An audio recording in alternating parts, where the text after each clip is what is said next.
In today's demo, we will be introducing PACnet-enabled networks, otherwise known as PEN. PEN enables PACnet customers to consume network resources with the same agility, flexibility, and speed with which they consume cloud resources today.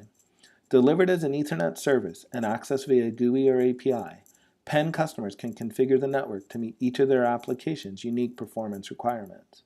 For this demo, we will be presenting a use case where the customer is currently a customer of our Singapore data center and is expanding within Asia by replicating their compute environment in Hong Kong. From a logistics perspective, that is not a simple task. The customer must procure the servers and network infrastructure, have them delivered, installed, and configured, and arrange for the network with everything to be ready around the same time. In most situations, either the servers or network are early, and customers are left waiting on the complete package. With PEN, the customer only needs to focus on the equipment, as the network can be provisioned within minutes. When a customer first logs into the PEN GUI, they are presented a blank canvas where they can design their network before deploying it. The concept was based on the design process, which network engineers undertake today to create a network.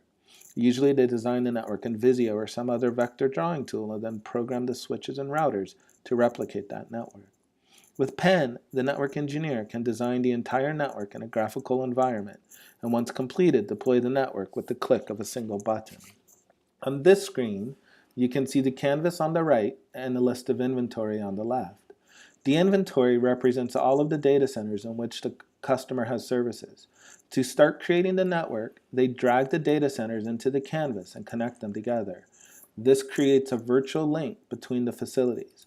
Once the data centers are linked, customers can go into that link and create individual flows or circuits within that link. Similar to the previous screen, the customer is now presented with a canvas, but this time the inventory list represents ports or endpoints. Those endpoints can be a port in a top-of-rack patch panel or a port in a meet-me room where the customer can have Ethernet local loops terminated. The endpoints are dropped onto the canvas and connected with each other. Now, the customer is presented with the configuration options for the flow. The first thing that they see is the name of the endpoints and the data center in which each is located. They can give the flow a name and description that is meaningful to the customer, and not a circuit ID which is only meaningful to the provider. Now the customer can configure the bandwidth for that flow. In keeping with the cloud concepts, customers provision flows for the size they need when the flow is created, and they can always upgrade the flow as demand changes, allowing the customers a pay-as-you-go model. Notice the pricing is updated in real time as the customer changes the bandwidth, providing them with immediate feedback, allowing them to make decisions based on cost for performance and the specific needs of their application. Not all applications require the same bandwidth. Similarly, not all applications require the same network performance characteristics. While creating a flow, customers can choose the performance required for the applications. As multiple flows can be created, each application can be optimized to meet their individual performance objectives.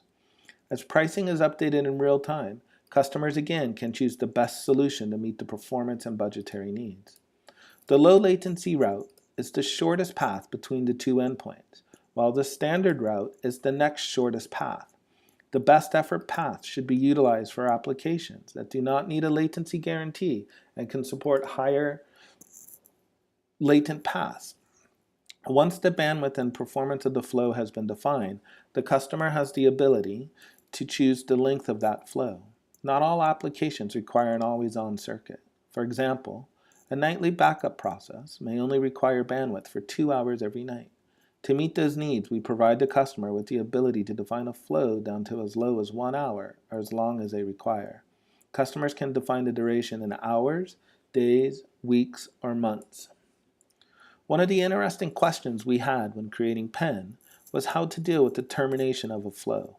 Specifically, what do we do at the end of the first month as shown on this flow? In the spirit of empowering the customer, we built a process which allows the customer to decide. If the customer chooses AutoDisconnect, then at the end of the first month, the flow will be automatically disconnected. The customer can choose to auto-renew the flow, in this example being for another 1 month at 300 megabits per second in standard latency, or the customer can choose to go to an hour-by-hour rate. The hour-by-hour option provides the customer with a bit of insurance that if the transaction is not completed, the flow will not be disconnected until they come back into the system to disconnect it. Once the flow has been created, the customer can save it for future deployment or they can deploy it immediately. In today's world, a carrier would typically take a minimum of 15 days to deliver a circuit between Singapore and Hong Kong, as we are doing in this demonstration. Contracts would have to be negotiated, cross-connects installed, and the circuits provisioned. In this use case, that can cause challenges for the customer. They have just completed their rack and stack of their equipment and now need to have network connectivity to start transferring workloads. With PEN, the provisioning process is much quicker. In this screen, we have a ping from a server in Singapore pinging a server in Hong Kong, and as you can see, it currently is not reachable. Watch this screen as we click deploy, and you can see that the circuit is provisioned immediately. There is no 15 days, and there is no risk that the servers will be installed before the network is ready. We can see here that we are indeed getting 300 megabits per second between the Singapore and Hong Kong facility. This is running on our production network, and as you can see, the latency is around 30 milliseconds.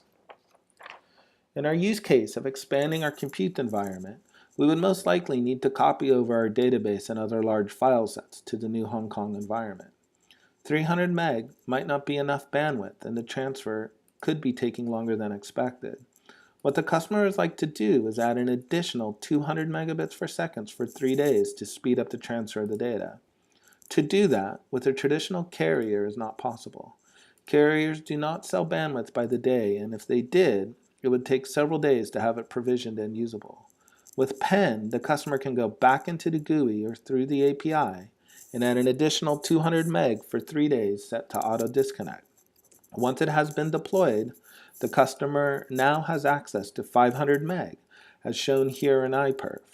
At the end of the 3 days, the additional 200 megabits per second will be disconnected, and the service will be back to the original 300 meg. In order to fully utilize the flexibility of PEN, the customer must be able to generate usage graphs to know when a circuit is filling up.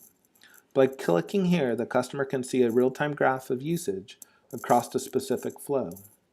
As you can see, PEN provides the customer with the ability to manage their own bandwidth in a flexible and agile manner.